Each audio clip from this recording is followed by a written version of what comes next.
Brosotona miofako ny lefinao tsy tsaha mitombo reo tena zava-baovao hitanao fa tsy tsapanao izy amizao everinao tsinona nefa mety ilainao mieritreritra hoe rendrarendra avokoa zany nefa zany le fivoarany eto amboniny tany karaha roty fa fotoanan'izao tanterao le tanjona irinao atao azadriny fotsiny le mahamalakasy anao le sotoavina sy reo fomba mampanao ka sahianao manao dingana lavitra de sahianao mijery lavidavitra ry manao masoko mahite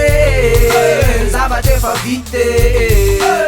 fa sarisariny any ambite tsite salo tsy malaika fa tsy tasady hoe talaika tsy zany tara fa tsy maika rehefa mitobaka tonjato iananao amizao de mila mailo fa fenofeno rivo bafao eo malagasy ao tarigetra fivoaran'io tsy voafetra fandrosoa ratsy fiazany mavelim-bolo fa mitovitovy ny any amin'ny any de kasy anefa tsy adino kanefa saina mila mandroso fotoana mandroso tenao ny oerane tairy falerane sokafiny maso fivoarana anarane de mila mitandrine fa fandrosoa io i misy tsy izy raise izy masoko mahite zavatra efa vite fa sarisariny any ambite tsite salo tsy malaika fa tsy tasady hoe talaika tsy zany tara fa tsy maika mitsy mila mivoatra konsainao fitaovana ampelantanana nefa tsy hainao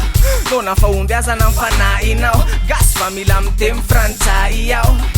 efa voatonontolo ka tsy afa manolo mizotra fiainana efa mitady vadika daolo hatramin'ny fomba mampanao sy ny fomba fisainana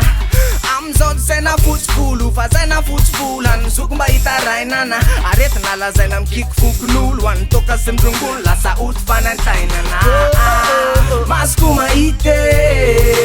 zavatra efa vite fa sarisariny any ambite tsite salo tsy malaika fa tsy fasady hoe talaika